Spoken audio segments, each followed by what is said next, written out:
বিসমিল্লাহির রহমানির রহিম। পরম করুণাময় ও অসীম দয়ালু আল্লাহর নামে শুরু।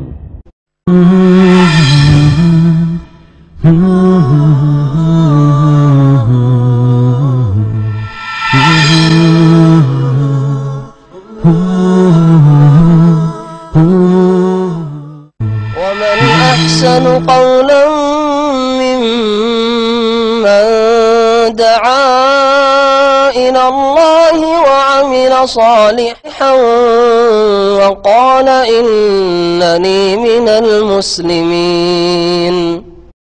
السلام عليكم ورحمة الله وبركاته. بسم الله الرحمن الرحيم. الحمد لله رب العالمين والصلاة والسلام على سيد المرسلين نبينا محمد وعلى آله وصحبه أجمعين. أما بعد, আল্লাহ পাক রব্বুল আলমিনের যাবতীয় প্রশংসা যে আল্লাহ পাক রব্বুল আলমিন আমাদেরকে এই মাহে রমজানে সুস্থ রেখে সিয়াম পালনের, কিয়াম করার, আরও নেক আমলে অংশ নেওয়ার আল্লাহ পাক তৌফিক দান করেছেন। বলেন আলহামদুলিল্লাহ। সে আল্লাহ পাকের যাবতীয় প্রশংসা যে আল্লাহ পাক রব্বুল আলমিন আমাদেরকে নেকির পথে রেখেছেন, গুনহার পথ থেকে বাঁচিয়ে রেখেছেন। সালাত এবং সালাম নাযিল করেন মুহাম্মদ রাসূলুল্লাহ সাল্লাল্লাহু আলাইহি সাল্লামের ওপর, যার জীবনী হচ্ছে আমাদের জন্য আদর্শ, যার জীবনের প্রত্যেকটি বিষয় আমাদেরকে যেমন জানতে হবে তেমনই সেইভাবে অনুসরণ করতে হবে। আমি অল্প সময়ে, যেমন গতকালকে থেকে বলেছি, যে নবী করিম সাল্লাল্লাহু আলাইহি সাল্লামের জীবনী সম্পর্কে কিছু আলোচনা করব। শুরু থেকে আমরা শুরু করেছি নবী করিম সাল্লাল্লাহু আলাইহি সাল্লামের নাম, তার বংশ পরিচয়, বাপ দাদা পূর্বপুরুষদের নাম, মায়ের নাম ইত্যাদি, এসব আলোচনা হয়েছে গতকালকে। নবী করিম সাল্লাল্লাহু আলাইহি সাল্লাম বাবার দিক থেকেও কুরাইশি আর মায়ের দিক থেকেও রাসূলুল্লাহ সাল্লাল্লাহু আলাইহি সাল্লাম কুরাইশি। আর আরবদের মধ্যে কুরাইশ বংশ সবচাইতে শ্রেষ্ঠ। আল্লামা ইবনুল কাইয়িম রাহমাতুল্লাহ আলাইহি বলছেন যে আল্লাহ রাব্বুল আলামিন আরবি ভাষাকে শ্রেষ্ঠত্ব দান করেছেন। এদিক থেকে আরবদের শ্রেষ্ঠত্ব রয়েছে যদি ঈমান আমল থাকে, তাহলে কাফের মুশরিক আরবের কোনো সম্মান নেই, কিন্তু মুসলিম আরবের সম্মান আছে, তাদের মাতৃভাষা আরবি। আর আরবদের যতগুলি বংশ রয়েছে, গোত্র রয়েছে, তার মধ্যে সবচেয়ে শ্রেষ্ঠ বংশ হচ্ছে কুরাইশ বংশ। কুরাইশের মধ্য থেকে আল্লাহ রাব্বুল আলামিন আবার হাশেম গোত্রকে শ্রেষ্ঠত্ব দান করেছেন, মনোনীত করেছেন। এই হাশেম গোত্রে রাসূলুল্লাহ সাল্লাল্লাহু আলাইহি সাল্লামকে পাঠিয়েছেন। নবী করিম সাল্লাল্লাহু আলাইহি সাল্লামের বংশ পরম্পরা সম্পর্কে গতকালকে আলোচনা হয়েছে। নবী করিম সাল্লাল্লাহু আলাইহি সাল্লামের পূর্বপুরুষদের মধ্যে একজন ছিলেন কোসাই বিন কিলাব বিন মুররাহ। এই কোসাই খুব প্রসিদ্ধ ব্যক্তি ছিলেন। এই কোসাই বিন কিলাব বাবার দিক থেকে, আর মায়ের দিক থেকে বলেছিলাম যে জোহরা বিন কিলাব। তাহলে জোহরা আর কোসাই এরা দুই ভাই, আপন দুই ভাই। এই দুই ভাই পিতা কিলাব। এই কোসাই যতগুলি তার বংশে পূর্বপুরুষরা ছিলেন, তাদের মধ্যে বলা হয়েছে যে তিনি খুব গণ্যমান্য ব্যক্তি ছিলেন, বিশিষ্ট ব্যক্তি ছিলেন। তিনি প্রথম কাবা শরীফের, নবী করিম সাল্লাল্লাহু আলাইহি সাল্লামের পূর্বপুরুষদের মধ্যে মুতাওয়াল্লি হন। ফাহুয়া আউয়ালু মান তাওয়াল্লাল কাবাতা মিন কুরাইশ। কুরাইশ বংশের সর্বপ্রথম ব্যক্তি যিনি কাবা ঘরের খাদেম, মুতাওয়াল্লি, দায়িত্বশীল হন। এবং তার দায়িত্বে ছিল হেজাবা এবং সাদানা। হেজাবা মানে হচ্ছে চাবির মালিক হওয়া। কানা বিয়াদিহি মিফতাহুল কাবা, কাবার চাবি এ কোসাইয়ের হাতে থাকত। আর সাদানা মানে হচ্ছে সেবা যত্ন করা, খেদমত করা। কাবা ঘরের চাবি তার কাছে, যার জন্য ইচ্ছা হয়তো খুলতে পারতেন, যখন ইচ্ছা বন্ধ করতে পারতেন, যখন ইচ্ছা ঢুকতে পারতেন। কাবা ঘরের চাবি থাকা মানে একটি বিরাট মর্যাদা এবং সম্মানের বিষয়। এবং কুরাইশ গোত্র সম্পর্কে সিরাতের লেখকরা বলছেন যে কুরাইশ গোত্র মক্কার ভিতরে ছিল না, ছড়িয়ে ছিটিয়ে ছিল একটু দূরে কাবা থেকে। এদেরকে প্রথম তিনি মক্কার ভিতরে বসবাস করান, মক্কার ভিতরে তাদের বাড়িঘর বানান এবং একত্রিত করেন। বিভিন্ন জায়গায় তারা বিক্ষিপ্ত হয়েছিল, বিভিন্ন গোত্রের মাঝে তারা বসবাস করত। এবং তিনি আরও দুটি খিদমত আবিষ্কার করেন, একটি হচ্ছে সেকায়া আর একটি হচ্ছে রেফাদা। সেকায়া মানে পান করানো, হাজিদেরকে পানি পান করানো, আরও পানির সাথে তারা শরবত তৈরি করে পান করাতো। তাদের নিয়মটা কেমন ছিল বলছেন, মাউন আজবন, মিষ্টি পানি, মিন নাবিজি তামার, খেজুর ভিজিয়ে রেখে, যখন খেজুর ভিজিয়ে রাখেন, নাবিজ বলা হয় আরবি ভাষায়, খেজুর ভিজিয়ে রেখে মিষ্টি হয়ে যায়, 2-4-6 ঘন্টা ভিজিয়ে রাখেন, ভিজিয়ে রাখার পরে মিষ্টি হয়ে যাবে কিন্তু যে নেশা না আসে। আবার ওটা বেশি সময় ধরে ভিজানো যদি থাকে আর ফেনা হয়ে যায় তাহলে নেশা চলে আসে, মদ তৈরি হয়ে যায়। এই জন্য নাবিজ সম্পর্কে খেজুর ভিজিয়ে বা কিশমিশ ভিজিয়ে পানিতে পান করা সম্পর্কে সতর্ক থাকতে হবে। শীতকালে অনেকের জানা আছে আমাদের দেশে যে খেজুরের রস, যারা বুঝেন তারা অনেকটাই বুঝেন, শীতকালে তাড়াতাড়ি নেশা আসে না, কিন্তু গরমের সময় তাড়াতাড়ি নেশা চলে আসে। ঠান্ডা করে যদি রাখা হয়, ফ্রিজে রেখে দেওয়া হয়তো তা নেশা আসবে না তাড়াতাড়ি, কিন্তু যদি গরমে বাইরে রেখে দেওয়া হয়তো তাড়াতাড়ি নেশা চলে আসবে। যেমন খেজুরের রসে এরকম হয়, তালের রসে এরকম হয়, ঠিক তেমনই খেজুর ভিজিয়ে রাখলে অথবা মধু, পানিতে মধু মিক্স করে ভিজিয়ে রাখলে, অথবা কিশমিশ তারা ভিজিয়ে রাখতো, ভিজিয়ে রাখার পরে যখন মিষ্টি হয়ে যেত আর নেশা আসেনি, নেশা আসলে তো মদ হয়ে যাবে, হারাম। এইরকম মিষ্টি করে তারা হাজিদেরকে পান করাতো, হজের মধ্যে বা চামড়ার মশকের মধ্যে রেখে এরা হাজিদেরকে পান করাতো। রেফাদা বলা হয় হাজিদের জন্য খাবার তৈরি করা। আজকাল এই খেদমতগুলি হচ্ছে, কিন্তু একটু উন্নত আকারে হচ্ছে। বড় বড় ট্রেল আসছে খাবারের, বড় বড় ট্রেল আসছে জুসের, লাবানের, দুধের। আর হজের মৌসুমে মিনা, আরাফা, মুজদালিফা বিতরণ হচ্ছে। যারা হজে গিয়েছেন তারা নিশ্চয় দেখেছেন। এই কাজগুলি 1400 বছর আগে, নবী করিম সাল্লাল্লাহু আলাইহি সাল্লামের জন্মেরও পূর্বে, তারও আগে, তারও 50-100 বছর আগে নবী সাল্লাল্লাহু আলাইহি সাল্লামের জন্মের, তার পূর্বপুরুষ কোসাই তিনি আবিষ্কার করেছিলেন। হাজিদেরকে খাদ্যের ব্যবস্থা দিতেন। কানা ইয়াসনাউ লাহুম ফিল মৌসুম, হজের মৌসুমে খাবার তৈরি করে খাওয়ানো হইত। তিনি একটি মিটিং হল তৈরি করেছিলেন, যেটাকে দারুন নাদওয়া বলা হয়। দারুন নাদওয়া অনেকে শুনেছেন নবী সাল্লাল্লাহু আলাইহি ওয়াসাল্লাম জীবনী পড়তে গিয়ে, যে দারুন নাদওয়ায় কাফের মুশরিকেরা মিটিং করত। নবী সাল্লাল্লাহু আলাইহি ওয়াসাল্লাম যখন নবী হয়ে আসলেন তখন তারা চক্রান্ত করত আপোষে, যে এই মোহাম্মদকে কি করে ঠেকানো যায়, হ্যাঁ, মোহাম্মদ সম্পর্কে আমাদের কি করা উচিত, কি করলে একে থামানো যাবে, সামলানো যাবে ইত্যাদি। দারুন নাদওয়া কারণ তাদের কবজাতে ছিল। এই দারুন নাদওয়া প্রথম যে প্রতিষ্ঠিত হয় তখন কিন্তু এই কুচক্রান্তের উদ্দেশ্যে তৈরি করা হয়নি। এই বৈঠকখানা অথবা এই মিটিং হল এই জন্য তৈরি করা হয়নি। তখন তৈরি করা হয়েছিল যে মক্কার লোকদের যেসব সমস্যা আছে সেসব সমস্যার সমাধানের জন্য, বিচার সালিসের জন্য ইত্যাদি, এই জন্য তৈরি করা হয়েছিল। এটাও করেছিলেন এই কোসাই নামক ব্যক্তি, নবী করিম সাল্লাল্লাহু আলাইহি সাল্লামের পূর্বপুরুষ দাদা, যেখানে তাদের বিভিন্ন রকমের পরামর্শ হইতো, আর বিবাহ শাদীগুলো সেখানে হইতো, আর যে কোনো রকমের সিদ্ধান্ত নিলে সেখানে তাদের সিদ্ধান্ত নেওয়া হইতো ইত্যাদি, এসব সেখানে হইতো। নবী করিম সাল্লাল্লাহু আলাইহি ওয়াসাল্লামের বংশকে হাশেমি বংশ বলা হয়। হাশেমি বংশ কেন বলা হয়? নবী করিম সাল্লাল্লাহু আলাইহি ওয়াসাল্লামের বংশ সম্পর্কে, বংশ পরম্পরা সম্পর্কে 5টি নামকে বলে দিতে পারবে। মোহাম্মদ সাল্লাল্লাহু আলাইহি ওয়াসাল্লাম, আব্দুল্লাহ, আব্দুল মুত্তালিব, হাশেম। হাশেমের বাপের নাম কি ছিল? আব্দে মানাফ, মান্নাফ না, মানাফ, আব্দে মানাফ নাম ছিল।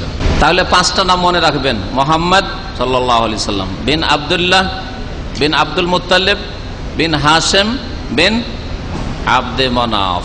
নবী সাল্লাল্লাহু আলাইহি ওয়াসাল্লামের বংশকে হাশেমি বংশ বলা হয়, কারণ তার দাদার বাপের নাম কি ছিল? হাশেম, আব্দুল মুত্তালিব বিন হাশেম। এখান থেকে হাশেম, তার যেই বংশ থেকে নবী সাল্লাল্লাহু আলাইহি ওয়াসাল্লাম হাশেম, এই হাশেম আবার কোসাই থেকে ওয়ারাসাতে, উত্তরাধিকারী সূত্রে এই কাবার দায়িত্ব পান তিনি। কোসাই এর ভাগে তিনি সেকায় এবং রেফাদা, হাজিদেরকে পানি পান করানো, হাজিদেরকে শরবত পান করানো, হাজিদেরকে খাবার দেওয়া, এই খেদমতের সুযোগ পান। সুম্মা ওয়ারিসাহুমা আখুহু আল মুত্তালিব, আর তারপরে তার আরেক ভাই ছিল আল মুত্তালিব। মুত্তালিব হচ্ছে হাশেমের ভাই। তাহলে এখানে আরেকটি কথা বলে দিই যে নবী করিম সাল্লাল্লাহু আলাইহি সাল্লামের দাদার নাম কি? Abdul Muttalib. আব্দুল মুত্তালিব বাপের নাম হাশেম। হাশেমরা 4 ভাই ছিল, হাশেম আর মুত্তালিব আর আব্দে শামস আর নৌফল, এই 4 ভাই ছিল। আব্দে শামস আর নৌফল এই দুটো বংশ, এই 2 দাদার বংশ থেকে যতগুলি ছিল শাখা প্রশাখা, এরা নবী সাল্লাল্লাহু আলাইহি ওয়াসাল্লামের নবী হওয়ার পরে অধিকাংশই শত্রুতা করেছে। এরা সবসময় ইসলাম থেকে দূরে থেকেছে। তারা ইসলাম কবুল তারা করলেও মক্কা বিজয়ের পরে অধিকাংশগুলি করেছে, কিন্তু প্রথম যুগে কট্টর শত্রু এরাই ছিল। এই দুটো আল্লাহর হিকমত। তার বংশের তার দাদার বাপেরা যে 4 ভাই, 2 ভাইয়ের বংশ খুব শত্রুতা করেছে। আর মুত্তালিব আর হাশেম এই দুটো গোত্র ওই রকম শত্রুতা করে নাই। মুত্তালিব আর হাশেম এই 2 ভাইয়ের বংশধর নবী সাল্লাল্লাহু আলাইহি সাল্লামের সহযোগিতা করেছে। কেউ ইসলাম গ্রহণ করেছে, অধিকাংশ ইসলাম গ্রহণ করেছে প্রথম দিক থেকে, আর কেউ কেউ ইসলাম গ্রহণ না করলে ওই রকম কট্টর তেমন শত্রু হয়নি। একমাত্র নবী সাল্লাল্লাহু আলাইহি সাল্লামের এক চাচা, আপন চাচা, এ আবু লাহাব ছাড়া। আবু লাহাব হাশেম বংশের, কিন্তু এক কট্টর দুশমন ছিল। এ তো আল্লাহ রাব্বুল আলামিনের হিকমত যে নবী করিম সাল্লাল্লাহু আলাইহি সাল্লামের চাচাগুলির কথা দেখেন। চাচার মধ্যে হামজা রাদিয়াল্লাহু তাআলা ইসলাম গ্রহণ করেছেন এবং দিন ইসলামের বড় শহীদ, তাই না? সাইয়্যিদুশ শুহাদা হামজা রাদিয়াল্লাহু তাআলা। আর এক চাচা ইসলাম গ্রহণ করেছেন, কে? আব্বাস ইসলাম গ্রহণ করেছেন। পয়সাওয়ালা মানুষ ছিলেন তিনি। ইসলাম গ্রহণ করতে একটু বিলম্ব হলেও ইসলামের শত্রুতা ছিল না। আর তারপরে বদরের যুদ্ধে তাকে বাধ্য করে কাফেররা নিয়ে এসেছিল। এই রহস্য অনেকে জানে না। অনেকে মনে করে যে আব্বাস ভাতিজার বিরুদ্ধে যুদ্ধ করার জন্য বদরে হাজির হয়েছে, আর বন্দী হয়েছিলেন তিনি বন্দী হয়েছিলেন এবং নবী সাল্লাল্লাহু আলাইহি সাল্লামের বড় মেয়ের জামাই যায়েনব রাদিয়াল্লাহু আনহা। তো আবুল আসিম নবী এই 2 জনকে কাফের মুশরিকরা, এই আবু জাহালের মতো ফেরাউন আর এইরকম উতবা সাইবা রাবিয়া যেগুলো বড় বড় ফেরাউন ছিল মক্কায়, এরা বাধ্য করে নিয়ে এসেছিল। তোর ভাতিজা এইরকম আমাদের বিরুদ্ধে এই করে সেই করে, আর এই করে সেই করে, তুই মক্কায় বসে থাকবি, বসে থাকা যাবে না, যেতে হবে সাথে, হ্যাঁ, না গেলে খবর আছে। এই জবরদস্তি বাধ্য নিরুপায় হয়ে এসেছিলেন তারা। মনের দিক থেকে কখনো রাজি ছিলেন না যে ভাতিজার বিরুদ্ধে, নবীর বিরুদ্ধে, যদি ইসলাম কবুল করেননি আব্বাস, কিন্তু তার বিরুদ্ধে অস্ত্র ধারণ করে আসবো কাফেরদের তরফ থেকে না, এই উদ্দেশ্য নয় এসেছিলেন। জামাই ও শ্বশুরের শত্রু হয়ে আসেননি, বাধ্য করে নিয়ে আসা হয়েছে। এই জন্য তাদের সম্পর্কে বলা হয়েছে যখনই বদরের যুদ্ধ শুরু হলো তারা অস্ত্র ধারণ করেননি, মুসলিমদের বিরুদ্ধে লড়াই করেননি। যেমনই মুসলিমরা বেশ কিছু কাফের হত্যা হলো, আর তারপরে যখন বন্দী করা শুনলো তারা নিজেরা ইচ্ছা করে স্বেচ্ছায় বন্দী হয়ে গেছেন, ধরা দিয়ে দেন যাতে করে আর অস্ত্র না ধরতে হয় মুসলিমদের বিরুদ্ধে, এই ক্ষেত্রে বাধ্য না করা হয়। এই জন্য নবী সাল্লাল্লাহু আলাইহি ওয়াসাল্লামের চাচা আব্বাস এবং নবী সাল্লাল্লাহু আলাইহি ওয়াসাল্লামের বড় জামাই আবুল আস ইবনে রাবি, এই 2 জন বন্দী হয়ে এসেছিলেন। যেমন বদরের যুদ্ধের কথা ইনশাআল্লাহ তাআলা আলোচনা যখন আসবে তখন বলবো। হাশেম যে নবী সাল্লাল্লাহু আলাইহি ওয়াসাল্লামের দাদার বাবা, বলছেন তার সম্পর্কে আযম আহলে জামানি, তার যুগের মক্কার সবচেয়ে শ্রেষ্ঠ ব্যক্তি ছিলেন এবং এত ভালো মানুষ ছিলেন যে কানা ইয়াহশামুল খুবজা, আরবদের একটা খাবার তৈরি হয় রুটিকে ছোট ছোট করে ভেঙে গোস্তের মধ্যে দিয়ে পাকানো হয়, আর সেটাকে সারিদ বলা হয়। সারিদ খাবার খুব শক্তিশালী খাবার, পুষ্টিকর খাবার, আর আরবদের খুব প্রিয় খাবার। এক এক জাতির এক একটা প্রিয় খাবার আছে। যেমন বাঙালি জাতিকে যদি হালিম দিয়ে দেওয়া হয়, মাশাআল্লাহ, হালিম নামটা আবার হালিম। অনেকে বলছেন হালিম বলা ঠিক না, কারণ নাম তো হালিম আল্লাহর, হ্যাঁ, আর না ছোট হা করে দেন তাহলে হবে, হালিম না করে যদি হালিম করে দেন হইতে পারে। এই সারিদ খাবার তৈরি করতো, সুম্মা ইয়াতরুকুহু ইয়াকুলুন নাস, তারপরে গরিব মিসকিনের জন্য রেখে দিত তৈরি করে, এইভাবে খাওয়াইতো। নবী করিম সাল্লাল্লাহু আলাইহি ওয়াসাল্লাম একটি হাদিস রয়েছে সরিদ সম্পর্কে, ফাজলু আয়েশাতা আলান নিসাই কা ফাজলি সরিদ আলা সাইরিত তাম। তো সরিদ খুব সুন্দর খাবার ছিল আরবদের কাছে। হাশেমকে হাশেম এই জন্য উপাধি দেওয়া হয়েছিল, তার নাম আসলে আমর ছিল, কিন্তু হাশেম কেন বলে? হাশেম মানে যে রুটিকে টুকরো টুকরো করে, রুটিকে চূর্ণ বিচূর্ণ, হাসামাই হাসমারে চূর্ণ বিচূর্ণ করা। কোরআনে কারিমে রয়েছে হাসিমান তাজরুহুর রিয়াহ, হাসিমান ঘাসগুলি যখন খড়কুটা ঘাস যখন শুকিয়ে যায়, বা ধান গম এর গাছগুলো আছে শুকিয়ে যায়, শুকিয়ে যাওয়ার পরে যখন চূর্ণ বিচূর্ণ হয়ে যায় এটাকে হাসিমান বলা হয়েছে। তা হাশেম এই জন্য তাকে বলা হয়েছে। আরবরা, মক্কার লোকেরা দুটো বাণিজ্যিক সফর করত, ব্যবসায়ী সফর করত, রেহলাতা শীতায়ে অসাইফ। কোন সূরাতে রয়েছে? সূরা কুরাইশে, তাই না? ইলাফে কুরাইশ ইলাফিহিম রেহলাতা শীতায়ে ওয়াসাইফ। ইলাফিহিম তাদের আসক্তি ছিল, তারা পাগল হয়ে যেত এই দুটো সফরের জন্য, কারণ এইগুলি হচ্ছে ইনকাম সোর্স।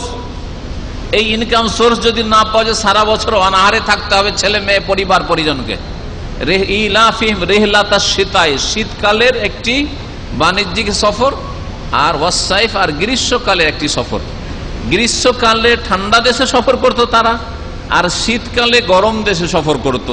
এখন গরম দেশ কোনটা আর শীতের দেশ কোনটা জানতে হয়, তাহলে বুঝতে সুবিধা। ইয়ামান মক্কার দক্ষিণ দিকে, ঠিক না? ইয়ামান, ইয়ামানে গরম না ঠান্ডা? গরম না ঠান্ডা? ঠান্ডা। ইয়ামানে ঠান্ডা, হ্যাঁ। আচ্ছা, তো শাম দেশে, শাম দেশে ঠান্ডা না গরম? সিরিয়া, জর্ডন, ফিলিস্তিন, এগুলোতে ঠান্ডা বেশি না গরম? হ্যাঁ, ঠান্ডা বেশি। মাশাআল্লাহ।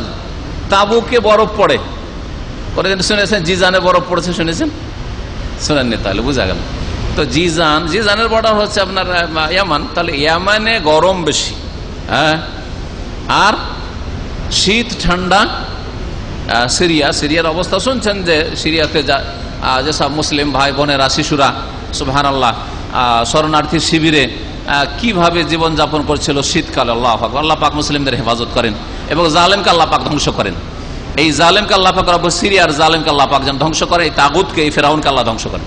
বলছিলাম যে রেহলাতা শীতায় ওয়াসাইফ, শীতকালের সফর হতো তাদের গরম দেশে, মানে ইয়ামানের দিকে।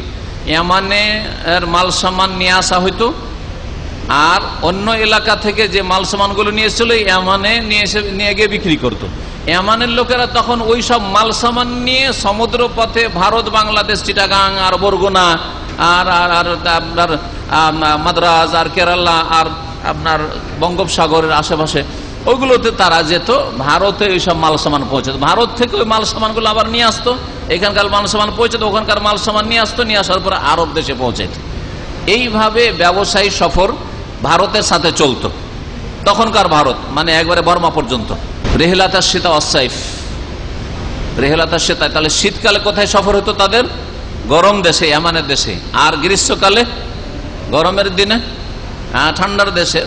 গরম হলে অত বেশি গরম পড়ে না, ফিলিস্তিনে, তারপরে সিরিয়ায়, জর্ডন, এইসব দেশগুলি সবগুলিকে তখন শাম বলা হতো। এই দেশে এই সফর শুরু করিয়েছিলেন এই হাশেম।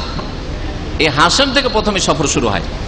ওয়াহুয়াল্লাযী সান্নার রেহলাতাইন, এই হাশেমই প্রথম ব্যক্তি যিনি এ বাণিজ্যিক দুই রেহলা, দুই সফর শুরু করিয়েছিলেন, চালু করিয়েছে। রেহলাতা শীতা ইলাল ইয়ামান, শীতকালে ইয়ামান দেশে, ও রেহলাতুস সাইফ ইলা শাম, আর গ্রীষ্মকালে শাম দেশের উদ্দেশ্যে। তাকে মক্কার নেতা বলা হতো, সর্দার বলে, সৈয়দুল বাথা। মক্কা, বাথায় মক্কা বলা হতো, মক্কার সর্দার, মক্কার নেতা হাশেমকে বলা হতো। এই হাশেমের বিবাহ শাদীর ঘটনা শুনেন। বলছেন যে একবার মদিনা হয়ে যাচ্ছিলেন। মদিনার প্রাচীন নাম কি ছিল? হ্যাঁ, ইয়াসরিব। মদিনার পুরানো নাম ছিল জাহিলি যুগে ইয়াসরিব।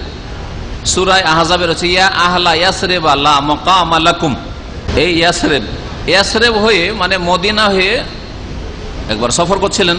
ওয়াফি তারিখে তিজারত ইলা শাম, শাম দেশে যাওয়ার জন্য, কারণ শাম দেশে যাওয়ার পথে মদিনার রাস্তায় পড়তো। ওখানে গিয়ে বিয়ে করলো আমরের মেয়ে, নাজ্জার গোত্রের সালমা নামক এক মহিলা, আমরের মেয়ে সালমা বিনতে আমর, ওকে বিয়ে করলো। আর বিয়ে করার পর সেখানে কিছুদিন থাকলো, থাকার পরে শাম দেশে চলে গেল। এই যে বিয়ে শাদী করে কয়েকদিন থাকলো বা কিছুদিন থাকলো, তখনই গর্ভধারণ করে এই সালমা নামক মহিলা হাশেম থেকে। আর তারপরে শাম দেশে গিয়ে ফামা তাবে গাজ্জা মিন আরদে ফিলিস্তিন, প্যালেস্টাইনে যাওয়ার পরে গাজ্জা, যে গাজ্জা এলাকায় গিয়ে তার ইন্তেকাল হয়ে যায়। তার নবী করিম সাল্লাল্লাহু আলাইহি সাল্লামের দাদা আব্দুল মুত্তালিবের পিতা হাশেম মদিনায় বিয়ে করলেন। আর বিয়ে করার পরে পেটে গর্ভধারণ করলো মহিলা। আর উনি চলে গেলেন সফরে ব্যবসা করতে গিয়ে শাম দেশে গিয়ে ফিলিস্তিনে গাজ্জায় ইন্তেকাল হয়ে গেল। এই সালমার পেট থেকে এক ছেলে সন্তান জন্ম নিল, যার নাম রাখলো এই সালমা সাইবা। গতকালকে সাইবার কথা বলেছিলাম। সাইবা কে? আব্দুল মুত্তালিবের নাম ছিল সাইবা। এই সাইবার জন্ম। সাইবা কেন নাম রাখা হলো? লেসাই বিন ফির আসে, গতকালকে বলেছি।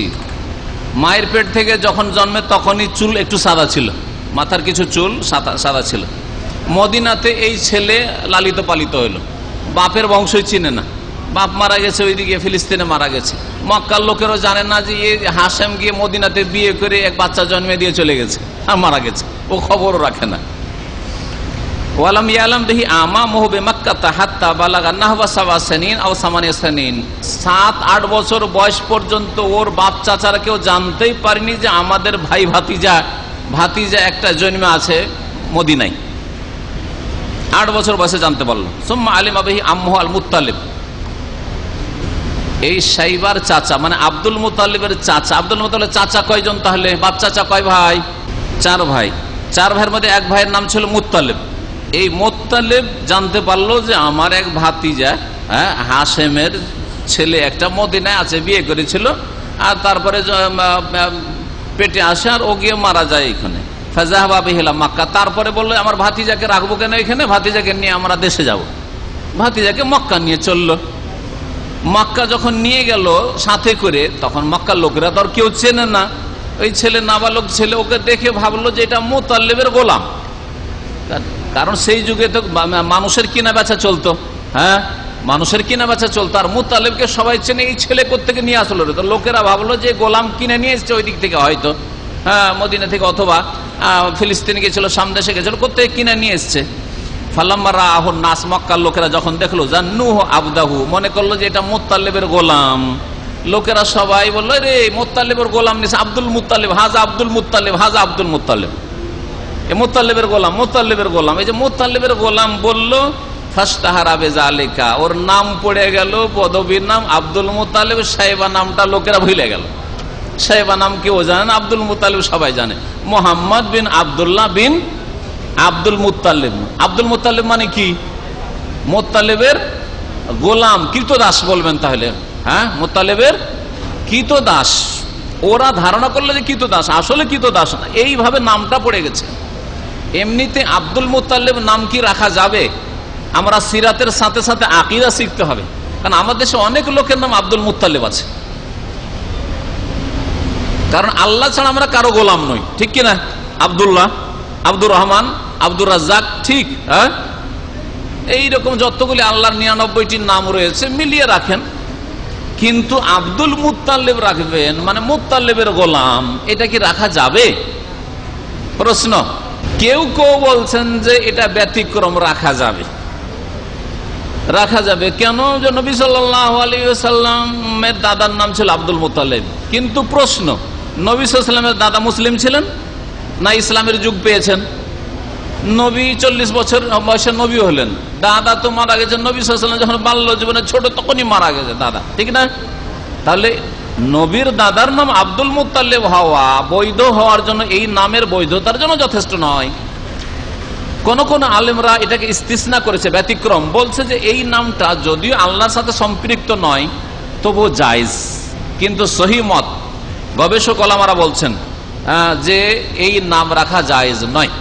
আব্দুল মুত্তালিব কারো নাম রাখা জায়েজ নয়। যদি রাখতেই হয় শুধু মুত্তালিব রাখেন, শুধু মুত্তালিব রাখেন, আল মুত্তালিব রাখেন, নয় শুধু মুত্তালিব রাখেন, অসুবিধা নেই, নাম জায়েজ আছে। কিন্তু আব্দুল মুত্তালিব না, নাম রাখবেন না, এই নাম রাখবেন না, কারণ আমরা আল্লাহর বান্দা, আমরা আল্লাহর বান্দা। সুতরাং আল্লাহর 99টি নামের কোন একটি নামের সাথে সম্পৃক্ত করে রাখেন আর ওইভাবে ডাকেন। আব্দুর রহমান নাম রাখবেন, আব্দুর রহমান বলে ডাকেন, আবার রহমান বলে ডাকেন না, মিস্টার রহমান বানিয়ে দিয়েন না। যদি আমাদের দেশের মৌলভী সমাজ মাদ্রাসা পড়ে যদি মিস্টার রহমান বলে তো জাহেল মূর্খরা যাবে কোথায়? হ্যাঁ, যদি আমাদের সমাজের শিক্ষিত লোকেরা মিস্টার রাজ্জাক বলে, আব্দুর রাজ্জাককে, রাজ্জাকের বান্দা, ও কি করে রাজ্জাক? রাজ্জাক তো আল্লাহ, মিস্টার রাজ্জাক। হ্যাঁ, হারাম কথা এটি, শিরকি কথা এটি, ভাষাগত শিরিক, এরকম বলা মোটেই জায়েজ নাই। সুতরাং আপনার ছেলেদের যখন নাম রাখবেন, যেইভাবে নাম রাখবেন সুন্দর করে। আপনি যদি খারাপ করে বলেন, আপনার স্ত্রী যদি খারাপ করে বলে, তাহলে গ্রামের লোকেরা তো খারাপ বলবে। আপনারা বাড়িতে ওইভাবে বিকৃত নাম ডাকবেন না। নাম আব্দুর রহিম, রহিম বলে ডাকছেন, নাম আব্দুল করিম, করিম বলে ডাকছেন, নাম আব্দুর রাজ্জাক, রাজ্জাক বলে ডাকছেন, না, ডাকবেন না, আপনারা ডাকবেন না। তারপরে রাত দিন তো আপনারাই বেশি ডাকছেন, বাড়ির লোকেরা। আশেপাশের লোকেরা কেউ যদি ভুল বলে, আপনার ছেলেকে রহমান বলে ডাকে, আপনার ছেলেকে রাজ্জাক বলে ডাকে, হ্যাঁ, তাহলে বাধা দিবেন, আপনি বাধা দিবেন, আপনার ছেলেকে শিখিয়ে দেবেন। কেউ যদি রাজ্জাক বলে ডাকে তুই কথা বলবি না, রাজ্জাক বলে ডাকে তুই কথা বলবি, উত্তর দিবি না। কেন উত্তর দেন? আমার নাম রাজ্জাক না, রাজ্জাক তো আল্লাহর নাম, আমার নাম আব্দুর রাজ্জাক। তাহলে আমাদের জাহিল সমাজ কিছু শিখে যাবে, মূর্খ সমাজ জানে না, কিছু শিখে যাবে। আর আপনারা শিখাবেন না, নিজেরাও ভুল বলবেন বাড়িতে, আর গ্রামের লোকেরা ভুল বলছে ওদেরকেও শিখাবেন না। তাহলে তো জাহিল জাহিল হয়ে সারা জিন্দগি থেকে যাবে, সারা জীবন ধরে কিয়ামত পর্যন্ত এরকম মূর্খ থেকে যাবে। এগুলো ভাষাগত শিরিক। শিরিক 3 প্রকারের, আকীদাগত, বিশ্বাসগত শিরিক। আপনি কখনো শিরকি কথা বলেন না, কিন্তু কলবে বিশ্বাস যে গস কুতুবরা দিতে পারে। প্রত্যেকটা গ্রাম, প্রত্যেকটা দেশ, প্রত্যেকটা এলাকাকে গস কুতুব ধরে আছে। হ্যাঁ, যদি গস কুতুব না ধরে থাকতো তাহলে পাপের কারণে ধ্বংস হয়ে যেত। আল্লাহ ধ্বংস করতে চান আর আল্লাহর ওলিরা ধরে আছে, গস কুতুব ধরে আছে, এগুলো শিরকি কুফরি কথা। কারো যদি এই বিশ্বাস থাকে, কারো যদি বিশ্বাস থাকে জিলানি চিশতি দিতে পারে, বেঁচে আছে, তার আমাদের কথা শুনে ওরস লাগলে কারা কারা হাজির হচ্ছে, কে চাদর চড়াচ্ছে আর কে কি মান্যত নিয়ে আসছে জানতে পারে, তাহলে বড় মুশরিক, মুসলিম নয়। ভালো করে শুনে রাখেন, না জিলানি জানতে পারে, না চিশতি জানতে পারে, না আবু বকর জানতে পারে, না উমর জানতে পারে, আর না কেউ সাহায্য করতে পারে। আবু বকর উমর যদি কবর থেকে সাহায্য না করতে পারে তো জিলানি চিশতি কোন ক্ষেতের, কোন ক্ষেতের? হ্যাঁ, জিলানি চিশতি চাইতে বড় তো আবু হানিফা, শাফি, মালিক, আহমদ, তারাও করতে পারেন। তো বলছিলাম যে এইরকম অন্তরের শিরক হয়ে থাকে, আর শিরক হয়ে থাকে জবানের শিরক, এগুলো কথার শিরক। এরকম কথার বহু শিরক আছে। ডাক্তার রক্ষা করেছে আমার ছেলেকে, ডাক্তারের কাছে তাড়াতাড়ি না নিয়ে গেলে আমার ছেলে বাঁচত না, এগুলো জবানগত শিরক। এইরকম শিরক হচ্ছে কর্মগত শিরক, কাজের শিরক। আল্লাহ ছাড়া অন্যের উপরে এমন ভরসা যে আপনার কাজে কর্মে যেন আল্লাহর উপরে ভরসা নেই, তাহলে এরকম শিরক। যাই হোক, আল্লাহ পাক রব্বুল সমস্ত রকম শিরক থেকে বাঁচার তৌফিক দান করেন। নবী করিম সাল্লাল্লাহু আলাইহি সাল্লামের সিরাত সম্পর্কে আমাদের জানার এবং তার বাস্তবায়নের জন্য সার্বিক জীবনে তৌফিক দান করেন। ওয়া সাল্লাল্লাহু আলা নবিয়িনা মুহাম্মদ ওয়া আলা আলিহি ওয়া সাহবিহি আজমাইন।